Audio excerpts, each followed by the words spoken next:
everyone, it's the Flying Pig here on Flying Pig United. How's it going? Guess who's this? Hello everybody! This is my brother, brother Tom. He's come over from America. You may have seen him on the PigCast podcast before or heard from him before. But we're just hanging out. It's been great having him back here. We're just going to talk about some of the topics that have been happening in the footballing world, the sporting world, and also just the world. So kicking off with, of course, big Manchester United fans. Hold on. Sorry to interrupt you there, sir, on your channel. I think we need to kick off with the biggest news at the moment. Tonight in our household. Sweating. Biggest news in our household, not the biggest news in the world. There's a lot of news in the world. I felt like I had to clarify myself then. Domino's Pizza in England is a lot better than Domino's Pizza in America. Who would have thought that? That is mental. It is good. I'm suffering from a pizza coma right now. Yeah. He's all, yeah, every day, mate. Every day I'm suffering from a pizza coma. I don't know if you Look guys at can me! see. Sit back. Let's try and sit back.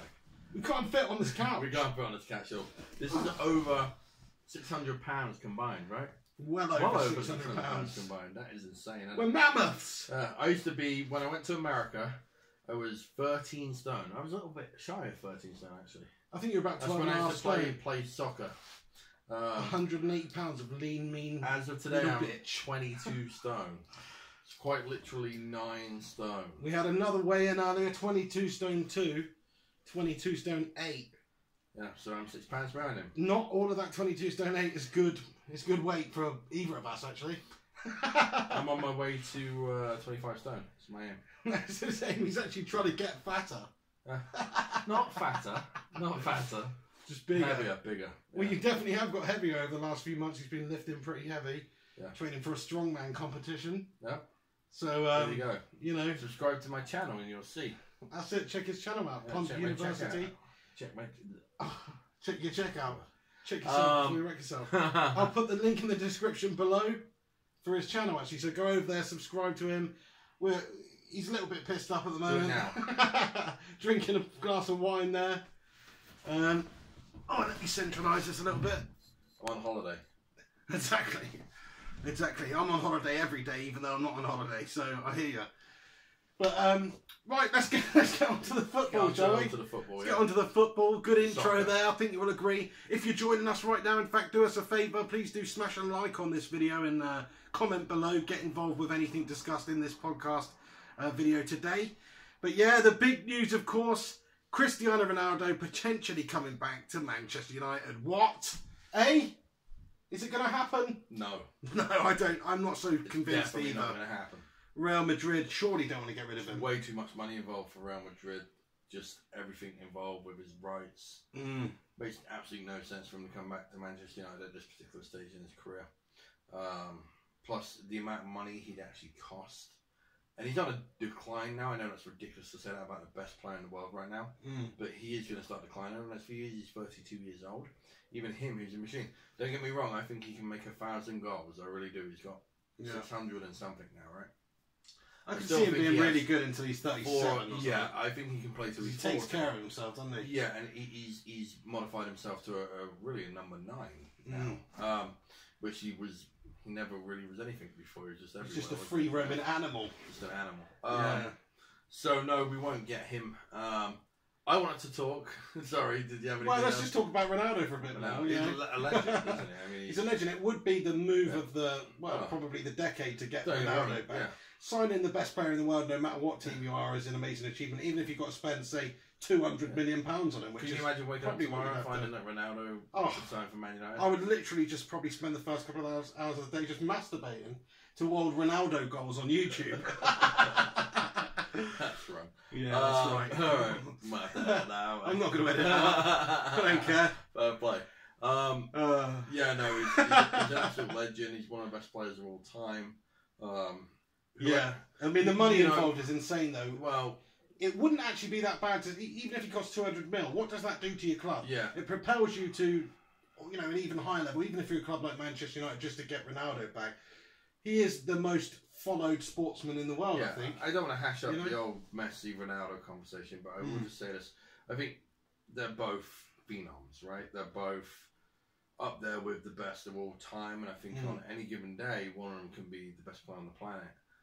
If it was me, I'd take Ronaldo. To me, he just seems to be able to consistently do it at the highest level, and I know that sounds ridiculous because Messi's done it at the highest level, but really has he? Do you know what I mean?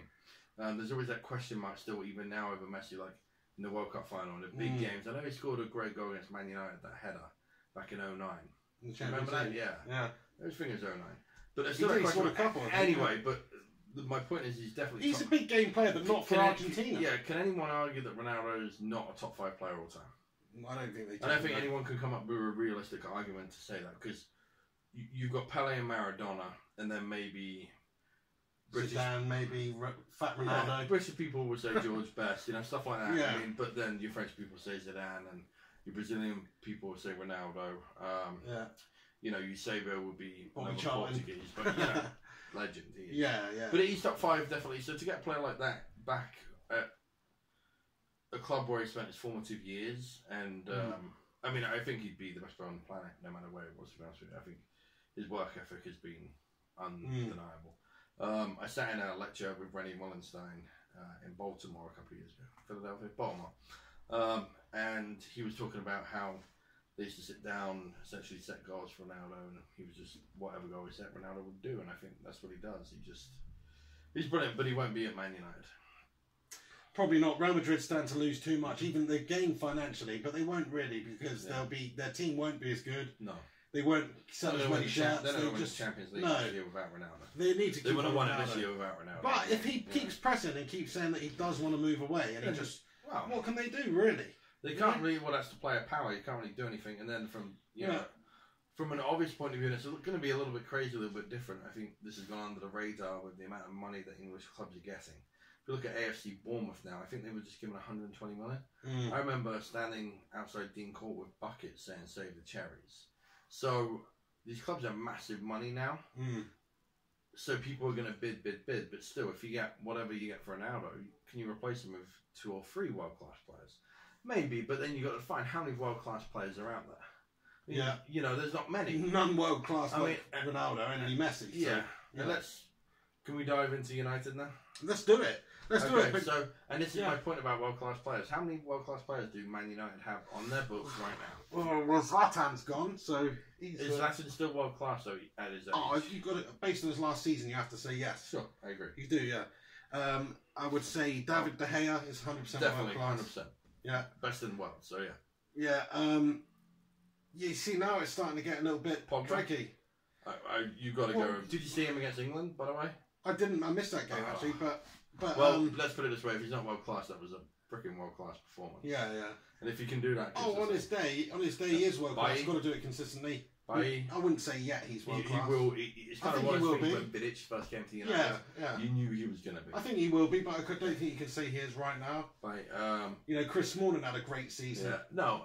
Well, let's segue there. Okay, can you hold on to the Chris Smalling thought? Let's segue. Well, hold on to that thought. Anyone else?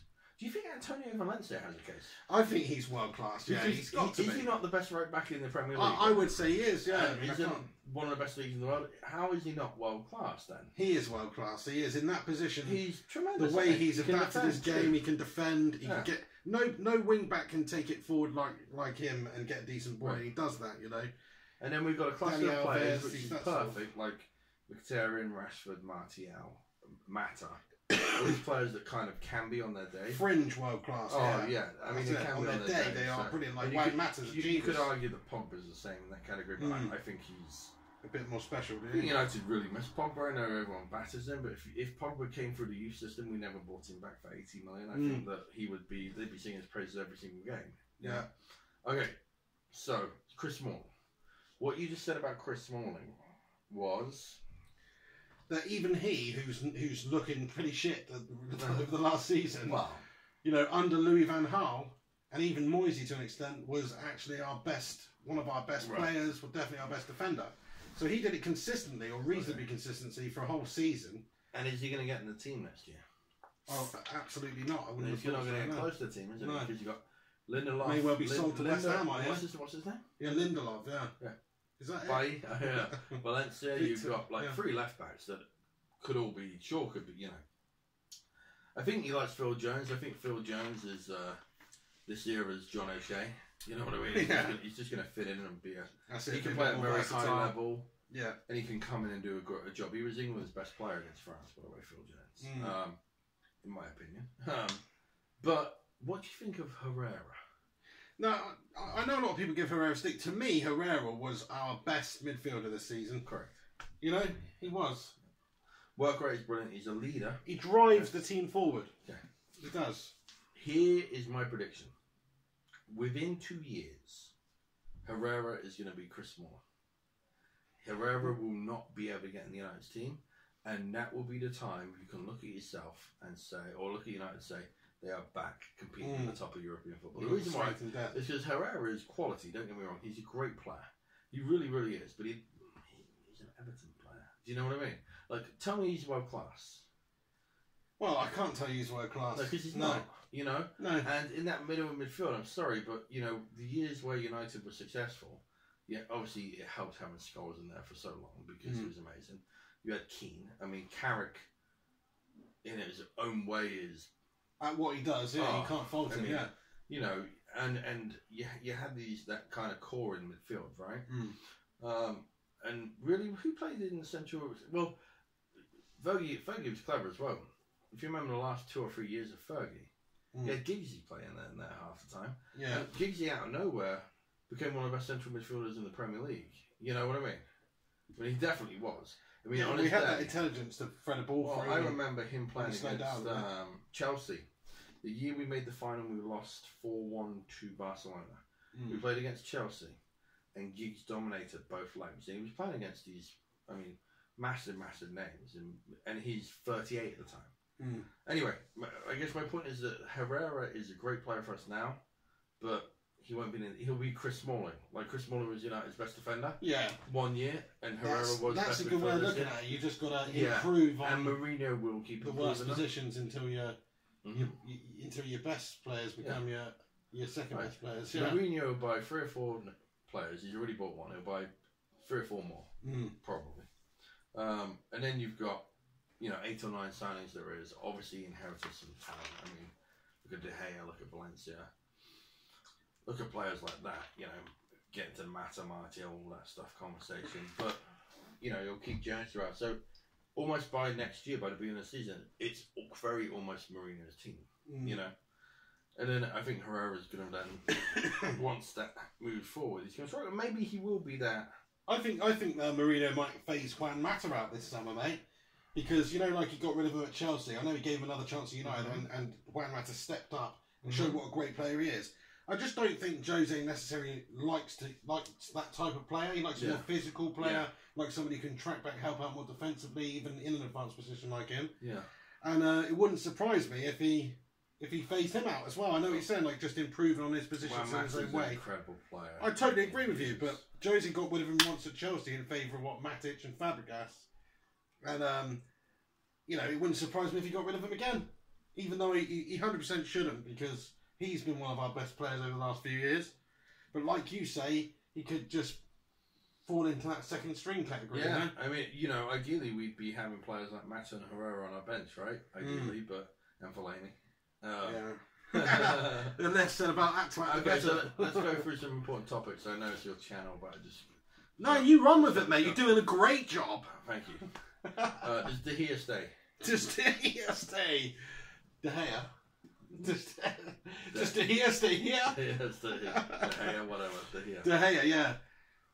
Unless you're going to get Ronaldo, yes. Don't sell him to Real Madrid unless you're getting Ronaldo. But is it the point that you just said earlier that Ronaldo, if he wants to leave, he can leave? Isn't it the same? Well, can he though? Because they're going to want a good deal for him. If they could get the best goalkeeper in the world and a shitload of money, then that's better than just a shitload of money, isn't it?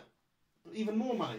They've got all the money in the world, Real Madrid, but you can't buy class. That's why it would be such an unreal signing if United bought the best player in the world. Just like it would be a great signing for Real Madrid, regardless of Ronaldo staying or going, if they bought the best goalkeeper in the world. Because you can't improve upon the best goalkeeper in the world, can you? They're the best for a reason. They win you the most points. Right now, yeah. Absolutely. Yeah. What happens to Rooney? I think Rooney's gone this summer. I do. It wouldn't surprise me if Jose kept him around a little bit longer, but is he gonna? What sort of a deal is he gonna offer him? You know, his contract ends soon. Will Rooney? Not going to give him 300 and something. Absolutely not. Not to be a bit part player. No. And Rooney's going to have to take a pay cut unless he goes to China. Unless he goes to China or possibly USA. MLS. Yeah. Just because of marketing. Marketing, that's it. Shirt sales. He could make that in the MLS, no problem. Could, yeah. He really could, just because of the marketing factor. Yeah. He's going to put seats that, especially in the MLS, he'll make people. I mean, they're struggling this year, not having that star power of Gerrard, Pirlo, Lampard, players like that, Beckham. Yeah. You know, you can go on and on. He'll certainly have that Beckham effect. Exactly. He definitely. Just in a slightly less way and in more of a Scouse, little Shrek sort of way. Exactly. Right. You know, they'll market him as, down at the. Quite frankly, I'll be honest, I live 25 miles from Minnesota United's home pitch, right? I haven't been to a game this season. I've been given tickets. They're not in the MLS though. Yes, they are. Are they? First year. Yeah. They're in the MLS. Yeah. No freaking way. Yeah. That's awesome. I know. You should go and watch that. It'd be nice if I would actually played for them, but 25 minutes away. Yeah, so 25 minutes away. And the first game you played for them. Right, the first. Yeah. Well, I did play. You got close, yeah. Yeah. Anyway, long other story in a different life. First, I could have done. Anyway. Doesn't like to blow his own trumpet. No, my ankles. But no, he was definitely a good footballer when he didn't weigh 22 stone. Make a better prop forward these days. I always had an excuse anyway, so this is my excuse now. So, anyway, first game of the season, I wanted to go. There was something I had going on. And then I got given tickets, and then I was out of town. I was in Florida. Then there was another one. So I haven't actually been yet. I really want to go before the season ends. Now, no matter what it was, the Florida trip aside, no matter what I was doing, if Wayne Rooney and the Colorado Rapids were coming to Minnesota, I would be going to that game. Yeah, it's true. Just to see him in person, because obviously he's been a legend in the Premier League, and I have not seen him ever in person. I don't think. Have you not? No. You've been in the States a long time, almost his entire career, really. A decade I'm in the States now. Yeah. Actually, so he's 21. I don't think I've ever seen him play. Really? Wow. I know you have, right? A few times, yeah. Yeah. I've seen. Yeah. By the way, every time I've seen a game of football and Wayne Rooney's been playing, he's played absolute dog shit. Yeah. You know that? Well, absolute that dog shit. happens to him too. Yeah. What do you think happened to him? Like at one point, Wayne Rooney, Messi, and Ronaldo. I know. Yeah, he was in that bracket. Yeah. Now it's laughable. I mean, even though and what's so I think weird, it's the mentality. Well, the weirdest thing about it as well is that he's England's top scorer of all time. He's Man United's all-time leading scorer. He's won everything there is to win. Correct. Yeah. Well, he's won everything. Club-wise. Yeah. Apart from the World Cup. Yeah. He won absolutely everything. Literally, with the Europa League, that was him and Carrick are the first players to win everything. Yeah. Ever, I think, in the history of the game. What? I don't think anyone else. Maybe it's English. a good point, players. actually, because Real Madrid and Barca, they're never playing in the Europa League and stuff like that. Back in the day, they would have played. But these players who were in a team players now are not really. To have at the same time to be at a club that That's long. it. So he's done all his things, but then he wouldn't get close to anyone's all-time United team, would he? Would he? I think he would. I think you have to consider him because of the record. Okay. And you have to consider him because this for a period of about 3 years, he was that good. Okay. We're putting him in as a number 9 or number 10, right? So let's just go with playing 2 up front, and he can be. No, he never gets in there. You're right. Right, You're right. You win. Okay. He doesn't get in the midfield. He doesn't get in the strike force. Okay. On reflection, because no way. You can name 10 players. You can name 10 players ahead of him. Yeah. Name 10 players ahead of him. Strikers, you'd have to say Ruud van Nistelrooy, 100%. Eric Cantona, you could 100%. argue. You'd even maybe Andy Cole and Dwight York that season. That's pretty much the best strike partnership we had. Hold on, let's rewind because we might maybe hasty here. How many? Well, maybe not ahead of Rooney actually. How many players for United would be ahead of Rooney as an alternative? Now in the striking positions, would you put Zlatan in there? Yes. I don't think you can put Zlatan in there. Well, because consistently Wayne Rooney. That's why I took the York and Cole thing back because it's not a consistent thing. Because then you get the argument of Van Persie. Oh, you've got to put Van Persie above Rooney, don't you, for that one season? And then you get the 30 goals, and then you get the argument of Van Nistelrooy. And then you've got, Van Nistelrooy. Van Nistelrooy's first name on the team sheet. Eric Cantona, obviously. Does Mark Hughes? Yeah, he comes reasonably close. Then there's Ole Gunnar Solskjaer, just for a bit of legendary substitute status. Who else? How many forwards? Yeah, how many great forwards have United had? I mean, if you look at Best and Law were kind of... let's not go that far back, though, because it's just... wingers. Okay, let's just go Premier League era, again. And this is Wayne Rooney, by the way. Man United's all-time... I think I'd put him about 5th, actually, in line for that number 9 spot. Behind who? Behind Cantona, behind Van Nistelrooy, behind Van Persie, and behind... Zlatan. How does Van Persie get in that team? Because he scored like 30 goals that season. Zlatan and won us the league. 28. Yeah, in all competitions. I'm talking about league goals. Didn't Van Persie score 30 league goals or 29 or something that year? I can't remember now. Actually. We're missing like an obvious striker. Dimitar Berbatov. There was Berbatov. He was class. There was Zaha. Zaha. Who else did we have up front? Alan Smith. Had that many great strikers, have we? No, well, that's the thing. Wayne Rooney's been consistent. Do you count Ronaldo as a striker? Not for United. I'd probably put him. He did play there. Well, if you want asking me, Tevez. No, he's too much. He's too much a pure scum to get ahead of Rooney. If you asked me to make a team selection of all-time Man United greats, I'd play Ronaldo up front probably after our conversation. It'd probably be Ronaldo and Cantona. Yeah. The reason I do that is because you need the space in midfield to get players like.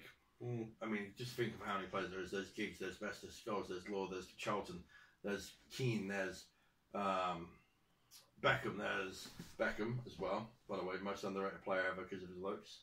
Great. When he could get high up and cross the ball, nobody better. He didn't even have to get high up. He could whip the ball in. So good. There was a point in time around that 2001-2 period where he did that stuff for Greece, but just his consistent performances, he was epic. And then years in a row, he was highest assist. Anyway, I guess my point of the whole... I feel like we're missing out a key striker here, though. We are. Which is sad, because you've got Coley, you've got York, Sheringham, Solskjaer... Mark Hughes. To be fair, none of these get ahead of Rooney, though. No. Only Van Nistelrooy, only Cantona, maybe not even Cole and York. Yeah. It's only those couple, and if you're going to bring Ronaldo, Van Persie not long enough, you've got to count longevity into this. It says a lot about United with all their massive success. We've been built on defence and midfield, mostly midfield, to be honest with you, as well. I mean, we've had some great defenders, but it always seems like there was bit part defenders. You know what I mean? For every Yap Stam, there was a Ronnie Janssen next to him. For every, obviously you start off with Bruce and Pasta, but Ferdinand Vidic, Neville, obviously so consistent for them years. But we've always had a very good defence, but our midfield have been really always the best, right? So that's an interesting concept that, I mean, you definitely can win the Premier League with weak strikers, I think. Not weak, but you know what I mean? Yeah. But you can't win it with a weak defence. There's no way. That's right, yeah. We have built with midfield. But we've won leagues with Louis Saha up front as well. Yeah, you're right. And we have done but we've always had a great defence and midfield, like Vidic, Ferdinand, Evra, Neville. I mean, you don't... That's world class. Good discussion. Yeah. But going back to my original point, and then we'll move on quickly, I think. My point was that people don't appreciate Rooney, I don't either that much, and are we stupid? Are we? It's funny. In my mind, I thought, there's 10 players ahead of him. But when you actually think about it, there's only a few players that deserve to be ahead of him. Because for those few years after Ronaldo left, Rooney was a goal scoring machine for us. He really was. You don't get to be the all-time leading goal scorer for Manchester United if you can't score a goal, do you? Even if you're taking penalties, whatever. He was banging them in 30 a season, wasn't he? Well, Yeah, near enough. Yeah, certainly that year after Ronaldo left, and he was played primarily as a number 9. He banged them in for fun. So yeah, I mean, I would put him in there ahead of everyone apart from maybe Van Persie, Van Nistelrooy, and Cantona. Can we agree he's still underappreciated? He's underappreciated. He is. Yeah, he is. But underappreciated in a way where we underappreciate him. Do you know why it is? Do you know what it all boils down to? We don't like him, do we? Man United fans don't He's like a fucking dirty scouser. Yeah. That's what it all boils down to, He's a dirty fucking scouser. We can have legends at Manchester United who are Welsh, we can have legends who are Geordies, but not a fucking dirty scouser. Right. Do you know what I mean? You're looking to make friends with the Scouse community, I see. No, I'm not. You're right, though. That's what it boils down to. Then I can't. I'm only kidding, Scousers. I think plus it's just a massive disappointment of when he was 17 and playing against Turkey. You're like, he's incredible. This guy's going to be world class. He's always kind of not real. You know what I mean? Yeah, I mean, first debut for Manchester United, hat-trick against Fenerbahce or Galatasaray, one of those Turkish twats. Yeah. Offending everyone tonight. Yeah. But, I totally agree. It's because he hasn't lived up to his potential. Like you say, at that age, who was it? It was Ronaldo, Messi, Rooney was in there. You know, he's had a great career, he's broken records, but he still hasn't fulfilled his potential. I was asking questions, so let's move. Let me ask more questions. Where do United finish in the Premier League next season? I don't think we're going to win the Premier League. It's too much of a roll of the dice. There's all these teams improving. Yeah. It's so tough. Chelsea look great. They're only going to improve. It can fluctuate and change season to season. I think we'll be up in there in the mix. But if I had to put a bet on it, I'd say best case scenario second, and worst case fourth. You know. So you don't think there's a chance they can finish outside the top four? There is a chance, but I think the most likely outcome is that we do break in that top four. I don't see us finishing outside the top four at all next season. We're going to have... Our defence is going to be strong, getting back to that. Our midfield's going to be decent. We've obviously got a lot of wingers and forwards, and I think that's kind of what... That's Van Gaal that did that, I think, you know. Maybe it was Moyes. But we went top-heavy instead of bottom-heavy, I think. Bottom, going back to our so we've been crying out for a centre-back for years. We've got Bailey, but even then, it's like Smalling who was stepping up. He pissed off. So we've been crying out for that centre-back partnership for years. Mourinho, we didn't lose in the league now. We drew a lot. But we didn't lose in the league for, 23 games in a row? Yeah, we drew a shitload of There's games. no way. I think United finished second, and I think that's the worst they can finish. I really don't think... If you look at it, I think Chelsea had a really, really, really... One of those things where... I don't... excuse me. I don't know Conte and what his tactics are like or anything like that, and obviously he's incredibly good at what he does. But I just think it's sad that the Premier League can be won when they lose 2 games in a row to get to the training ground. He goes to 3 at the back, and of course he knows the system well, but many, many people in the world know a 3-4-3 system well. We're doing. I know it well, I think, and we can go in depth on that. We studied these in our licenses. I think I've studied it enough. Anyway, to just go with all these players, we're going to do this now, do this, and it to work, and then they go on a massive run, and they're so good. Don't get me wrong, they've got so much talent and players, but it's sad to me that a league so competitive as the Premier League and so contested can be almost won by a knee-jerk decision to change your formation after a couple of losses. Do you know what I mean? And that's what he did. Went to 3-4-3, changed it. I think they're almost Leicester again, repeated. People didn't know how to play against them, just like Leicester. And I think people will figure it out, definitely by Christmas. And I don't think Chelsea win the league at all. I don't think City win the league at all. I don't think Guardiola's gonna last in England. I think Liverpool are going to be so flash in the pan again. Arsenal might be. It could be a United Arsenal year. I mean, if they buy well, they could buy a couple of good players. And then Tottenham are the ones to watch out for, mate. Yeah, but can you see them winning the Premier League? I can. In the next couple of seasons, I can. I'll tell you why. Okay. Because towards the end of last season, they looked the better side. Perfect. Over the last 2 seasons, they have been the best side. Name the top 6 next season. Oh, I don't... Name the top 6. Man United, Chelsea, Liverpool. No, number 1. Name the top 6. Who's going to win the league next season? If I put a bullet to your head right now... I'd probably say Chelsea again. Okay. Number 2, who's going to come second next year? Dominant. I'd probably say Spurs again. Okay. Who's going to come third next year? United. Who's going to come fourth? City. Who's going to come fifth? Everton. Didn't think I was going to say that one, did you? Arsenal, Liverpool fans. And then Arsenal was it? I don't know. No, I think you're right. I think Arsenal will improve on last year. They just will. I think they'll do really well. But I don't know. I think it would be nice to think that Manchester United could come back and compete straight away for the Premier League trophy next season. Mourinho did a brilliant job getting us those trophies. But next season we've got to battle on more fronts. Well, not necessarily more fronts, but more important fronts. He's sweating quite profusely. The Champions League. Profusely. You were slurring quite significantly. This is my first glass of wine, mate. Is it? Yeah, don't play it up. How many beers before? 2. Like I'm having to defend myself. no, I'm just saying. Vacation, you said that like that was your only glass of alcohol, but there you go. Yeah. Right, let's just leave football there. Shit, man, we've been talking for half an hour. Is it 5 minutes? Flies by, Okay. yeah. Oh. Let's just leave football there. Any topics we discussed in this video, please do get commenting below with your thoughts and opinions. We covered a lot of good stuff here. We could just chat for hours about Manchester United football. But let's move on to boxing, or combat sports. McGregor versus Mayweather. It's all been announced. It's all been signed, sealed. Hasn't been delivered yet. August 26th is the date. What's going to go on there then? Well, it's going to be an amazing spectacle, and here's the reason why. How many times you sat around with your mates when you were younger and you said who would win in a fight between Muhammad Ali and Bruce Lee? Well, yeah. Right? Muhammad Ali, Bruce Lee. Blatantly Muhammad Ali. But it always came down to, I think everyone would agree that in a street fight, Bruce Lee would win. Right? I disagree. Okay. This is a great conversation, though. It is. But okay, only because he's twice the size of him. Yeah, he's what I can't.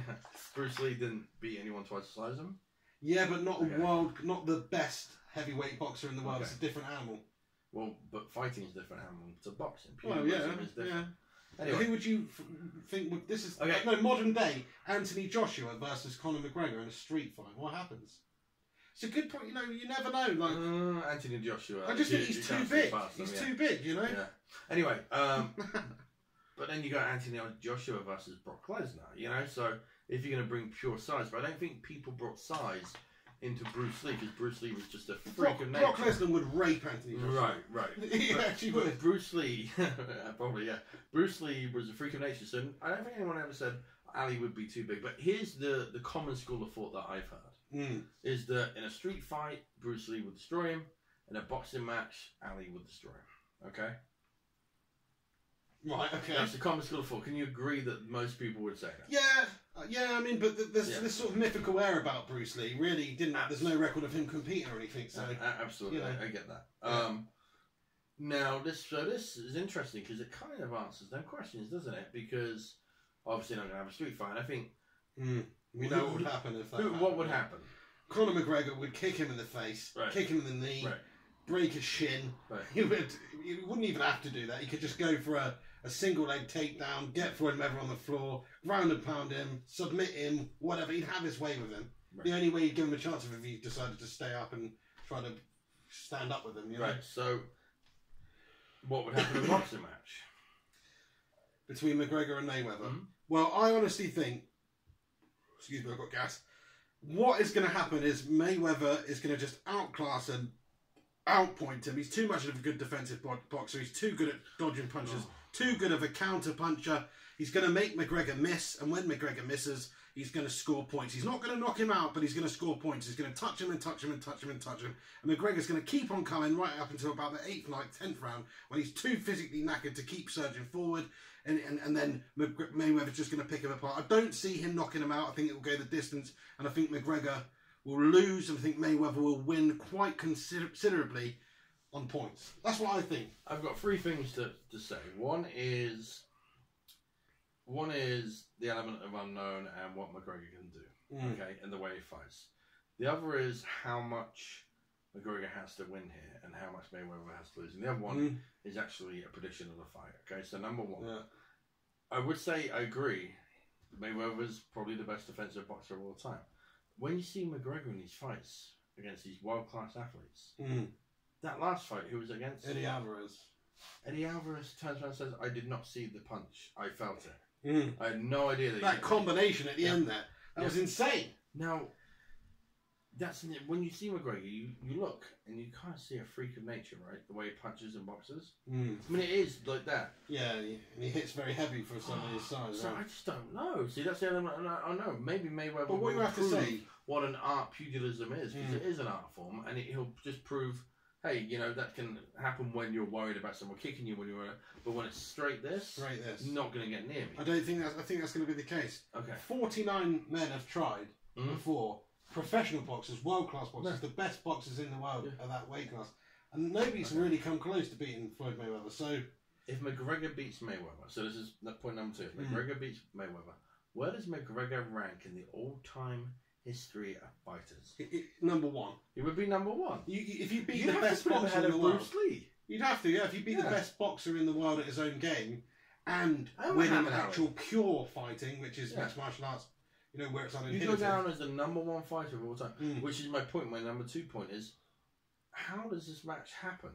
I know there's so much money online, but McGregor has nothing to lose here. If McGregor loses, he's not a boxer, he's a UFC fighter. He's still going to draw the same crowns at pay-per-views for UFC. Yeah. He's still going to be #1.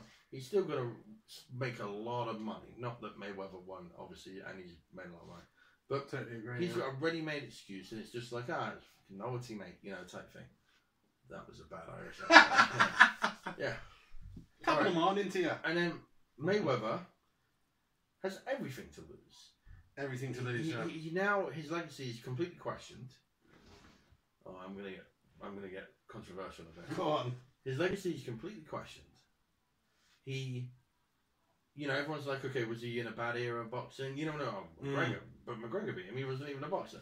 That's what's going to be his rap for the rest of his life. Yeah. So money aside, he loses his legacy completely if he loses. Again, McGregor can win it all, be the best fighter of all time. And if Mayweather wins, what does he really win?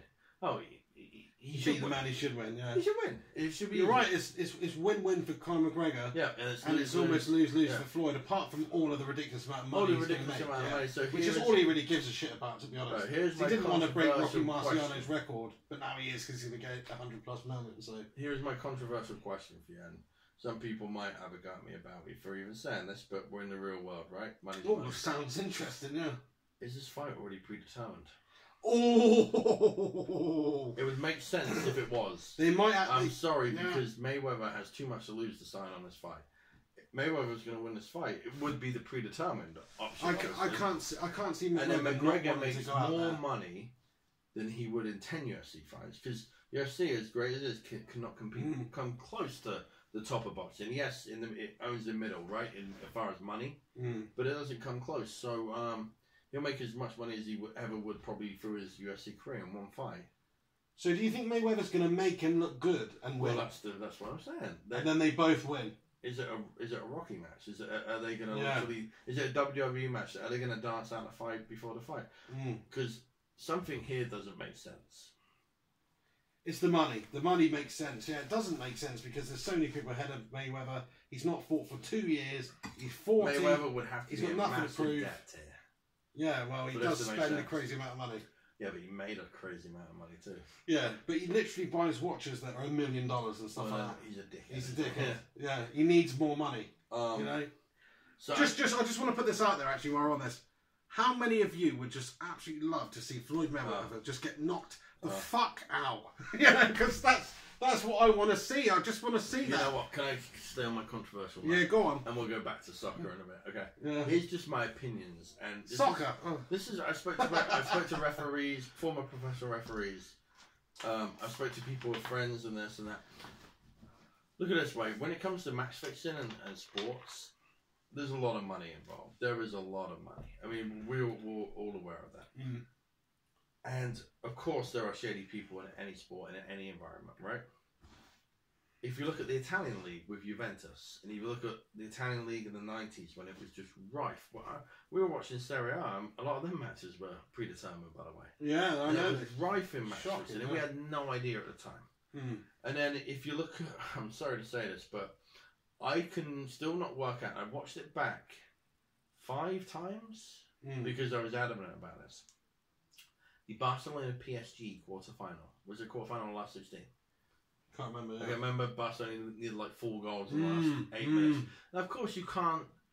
The thing about it is that they may have missed a few. You know, it could have been one of those things, but literally, you had world-class players spinning the ball. Yeah. You had the ref giving every decision in that time when only one decision, right decision, some of them could have gone for Paris Saint-Germain. They could have literally regrouped. You know what I mean? Yeah. You had all them goals going in. You had the penalty, which was, you know, how the ref gave that penalty. I'm watching that game back, and I watched it a few times. The last 10 minutes anyway, I watched it a few times. And I'm thinking to myself, yeah, because one of my friends is adamant match in America. He's absolutely adamant match fixing is real and happens. Yeah. I'm watching it. I'm thinking to myself, oh my god, this isn't right. You know, the eye test, it didn't pass the eye test. Something was wrong with the last 10 minutes of the game. And of course, it's Barcelona. It definitely happens. Was messed up, wasn't it? That last. Yeah, I mean, it could have just been one of those freakish things. Yeah. But I agree with you. I think it was just absolutely insane, and it shouldn't have happened. That's what's so weird about it. But it doesn't necessarily mean it was. But I mean, stuff like that happens all the time. Did you watch Bellator fighting a while ago? Mm-hmm. Probably not. But Chael Sonnen versus Tito Ortiz. Chael Sonnen came back just a couple of months ago and fought Tito Ortiz, who's old and not very good these days. And it was like the weirdest exchange. It lasted a minute. They come together. There's a bit of grappling. Chael Sonnen gets a choke in on Tito. Tito taps. The referee doesn't stop it. Then Chael basically gets up, puts Tito around him, chokes him out with a jaw choke. It was on his jaw. Tito Ortiz has got the choke on his jaw, yeah? And Chael taps like a little bitch. And it just if you watch the series of events, it looks completely fixed. Well, you know, and so I think that definitely happens, especially, probably even more so in combat sports than anything else. Yeah, money talks, man. Money talks. So yeah. But yeah, to long and short of it, it's going to be a great spectacle. Yeah. WWE. Yeah, that's They might even be on a WWE, apparently. They might actually make appearance before they fight on WWE. Really? Yeah. That'd be great. So, hey, what are you going to do? So, but it will be a great fight. It'll be a great spectacle. Yeah, let's just hope it happens. If it's real. Yeah. If McGregor wins, I'll be the happiest man in the world. I think everyone does want McGregor. If McGregor comes out and just lands that big left hand on him and knocks him out in the first round or something crazy like that, what would that actually mean? Like you said, he would go down as pretty much the best combat fighter ever, even though he's had losses and stuff like that. It has to be. Everyone loses. That's how you grow. What I love about Conor McGregor is his character.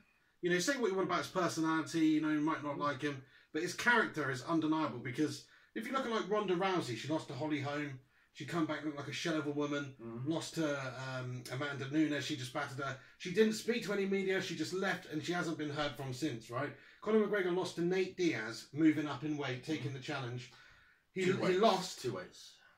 2 weights actually at the time. At the time, what goes up 2 weights at the time, loses to Nate Diaz. Not only does he want to fight Nate Diaz again as soon as possible, he wants to do it at the same weight. Hey guys, sorry about that. The video cut out there, but pretty much we were coming to a close anyway.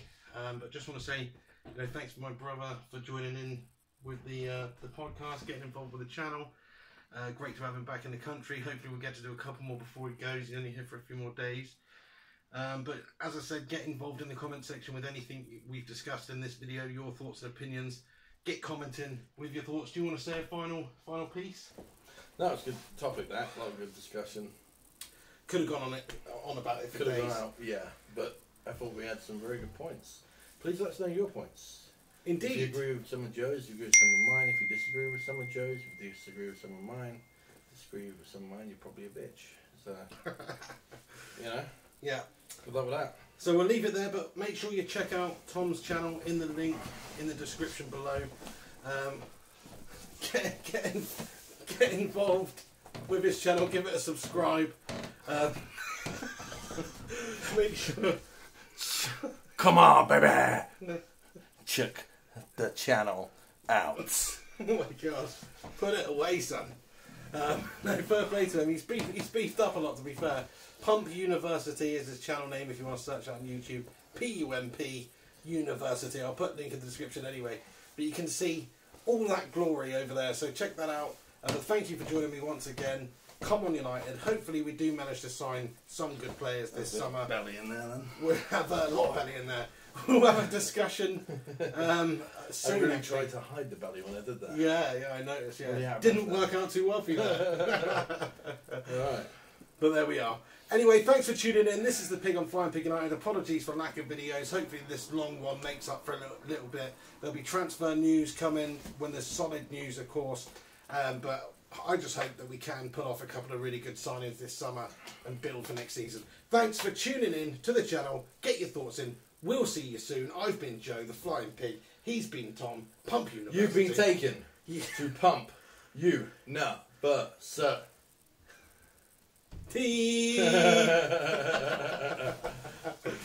Alright guys, thanks for tuning in. Take it easy.